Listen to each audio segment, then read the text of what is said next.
Have you ever wondered how someone becomes a millionaire? Or do you still question how they manage to earn money every day with minimal effort? In this video, you'll discover the strategies used by major millionaires to reach their first millions and be ready to pave your way to wealth. Imagine if we asked several people if they would like to have $1 million in their account. Most would probably say yes. But Morgan Russell's book, Financial Psychology, makes sense by explaining that people want to be millionaires because they imagine spending $1 million, visualizing possibilities, and not necessarily wanting to manage $1 million. After all, spending $1 million is the opposite of having $1 million. Before learning to manage money, it's important to earn it. All right, how many different income sources do you have? If you have no income or only one, diversifying is crucial. A bit unstable, but standing. The secret is to have more income sources, to not rely on just one. The more sources, the better. So you've understood the first point of this video, right? To start leveraging your financial life, you need multiple income sources. If you want to know the secret to having multiple income sources, it's important to stay until the end of the video and already comment like this. The secret is to have multiple income sources. When I see this comment, I'll know you're dedicated, so I'll give a heart to your comment. Now that you've commented, let's continue. Initially, with no money to invest or a project in mind, we don't have many options. We need to exchange time for money, working for someone else or as a freelancer. In short, it's working to earn money doing any service that requires effort, whether mental or physical. This is called active income. However, if facing overdue debts, it's crucial to start organizing to pay them off, as these financial commitments make it difficult to build a solid economic life. This is mainly due to the rapid increase in interest, making each payment progressively more challenging. If these debts are part of your financial situation, it's urgent to regularize them. If you're dealing with debts from various entities but don't have the resources to pay them all at once, the strategy is to start with the one with the highest charges. Additionally, it's important to contact the debtor companies and try to negotiate the debts, as some offer discounts that can help alleviate financial pressure. It's also advisable to avoid incurring new unnecessary debts. This not only preserves financial stability, but also allows more efficient management of available resources. By avoiding unnecessary financial commitments, it becomes easier to direct resources to investments and decide how to allocate money wisely and strategically. When we have a stable income from work, we can seek passive income, increasing earnings through investments, businesses, or projects. Passive income is obtained without direct effort, without actively working. But it's not simple. All passive income comes from work done at some point in life. If you work from Monday to Friday and receive a salary, you're earning active income. If, in addition to that, you have another income source from investments, that's passive income for which you don't need to work daily. But to have money to invest and build that passive income, it was necessary to work at some previous point in life, not always needing to invest money to generate passive income on those passive income investments. Each person has their investor profile that plays a crucial role in the financial scenario, functioning as a compass that guides investment choices and strategies. This analysis not only reveals the level of risk tolerance, but also highlights individual preferences regarding different investment vehicles available in the market. Based on this deeper understanding, it's possible to make more informed decisions aligned with each investor's specific financial goals. When exploring investor profile classifications, we encounter three distinct categories that offer a diverse range of approaches. The conservative investor, for example, places security at the top of their priorities, even if it implies potentially limited returns. This approach provides a sense of stability, prioritizing capital preservation over more significant gains, characterizing itself as a suitable strategy for those seeking to minimize risks. However, the profiles don't stop there. The moderate investor, although sharing concerns about security, is willing to incorporate an element of calculated risk into their investment portfolio.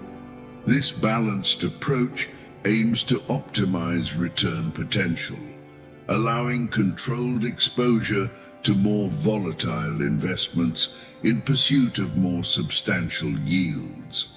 This flexibility offers a dynamic response to constantly evolving market conditions. Finally, the aggressive investor stands out for the bold pursuit of higher returns. To achieve this goal, this investor profile is unafraid to expose themselves to more significant risks, provided those risks are calculated and manageable. This bold mindset drives the exploration of more aggressive investment opportunities, incorporating strategies that can generate significant returns, albeit accompanied by higher volatility. In summary, understanding and aligning with the investor profile not only provide clear direction in financial decision-making, but also reflects each individual's unique financial personality. By taking these details into account, investors can create stronger and more flexible portfolios capable of performing well in various economic and market situations. Before concluding, it's important to understand that passive income has two main categories: fixed income and variable income. Fixed income includes investments with clear payment rules defined. When you invest, this gives the investor certainty about the term and how the investment will yield even before investing. Fixed income is attractive for those seeking stable returns and financial security. There are several options within this type of investment. On the other hand, variable income is linked to investments where the return cannot be predicted at the time of investment. The profitability of these investments varies according to market expectations, potentially resulting in significant gains or losses. The more volatile nature of variable income makes it a choice for those willing to take more risks in exchange for the possibility of higher gains. Regarding risk, variable income has a higher potential return compared to fixed income. Thus, those willing to deal with more uncertainty can have more robust gains. Variable income is a strategic option for those looking to balance the appetite for risk with the pursuit of substantial gains in investments. You've just understood what active income and passive income are. Now, as you start earning money, whether actively working or passively through investments, it's important to consider how to use this money. Managing the money you earn can be more important than obtaining it itself, because money represents time. Any financial gain, whether active or passive, required that you sacrificed your time at some point in your life to earn that money.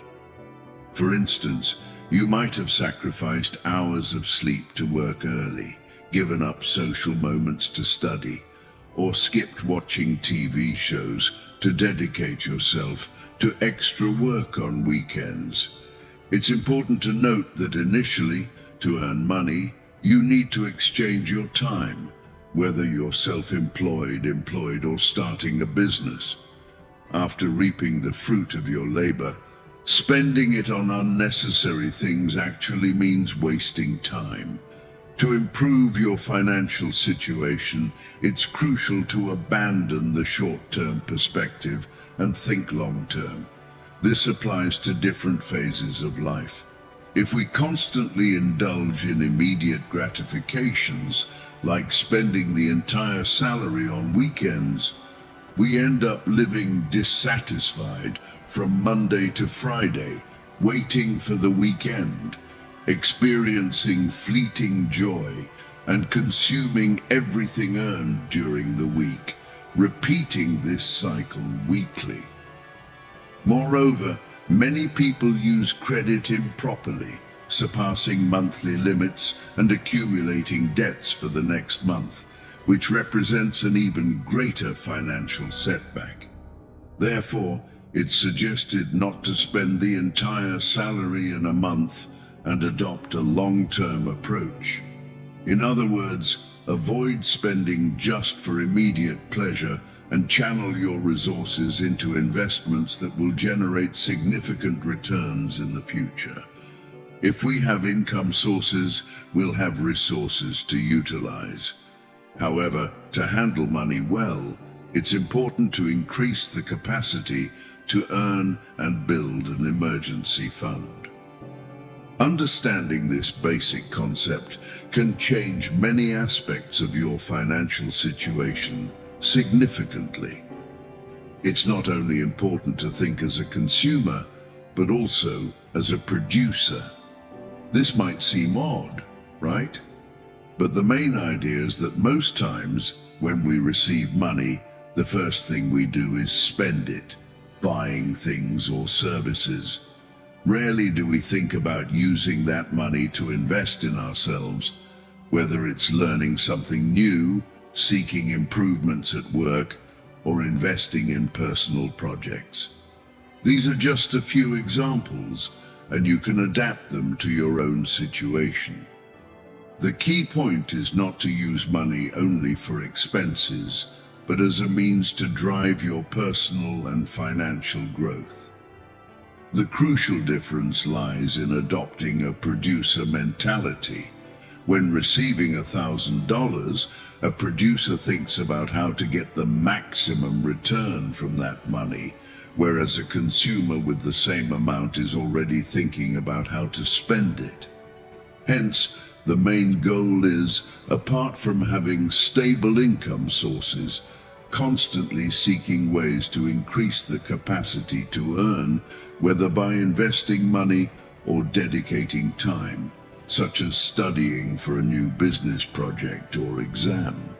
This will not only allow you to earn more, but also save more to invest in the future. Another important point is that you don't need to count every penny to save. What's essential is making conscious choices. Of course, you can enjoy weekends, for example, but evaluate the current situation and see if it would be more advantageous to use those resources for something that will bring more significant returns in the future. Reflecting on these decisions when spending money is always a healthy practice. Of course, we need to balance things and not give up everything. When you start earning money, think about setting aside a portion to begin investing in your emergency fund. This will be important for financial stability and avoiding serious financial problems in the future. Congratulations for watching the video until now and using your time to learn strategies to expand your capital. If you understand this content and believe you'll be able to make your money grow, write, "I will expand my capital" here in the comments. And don't forget to subscribe, enabling notifications so you don't miss the next fundamental tips for your financial growth. Now stay until the end of this video so that you don't waste the time you've invested until now. It's very important to start thinking seriously about retirement, especially if you're in a debt-free financial situation, have various income sources, and a solid emergency fund. Few people manage to reach this financial level, but it's crucial to assess for how long you could sustain yourself only with the resources you currently have if you decide to stop working immediately. The commonly discussed measure of wealth, frequently addressed in personal finance books, is related to net worth, calculated by subtracting debts from the total available money. If someone depends only on employment income and maintains a monthly living standard of $3,000, having a reserve of $9,000 would provide a 3-month margin to subsist while seeking another income source. On the other hand, someone who has $1 million invested, generating a 1% monthly return, and maintains a living standard of $10,000, has achieved the much-desired financial independence. In this case, it wouldn't be necessary to work, as the money would be continually generating income. However, it's important to highlight that this independence is conditioned by the established standard of living. Withdrawing more money from the investment for high expenses would result in financial decline. It's essential to understand that money should not only be seen as a means of consumption, but also as an investment tool. Investing means putting money to work for you. The return generated, along with compound interest, creates an exponential progression of earnings over time, forming a snowball of investments. However, this presumes that earnings are reinvested, avoiding unnecessary spending. Moreover, the focus shouldn't be on displaying wealth through material possessions, but on self-qualification, seeking substantial monthly income, and allocating part of that money for investments.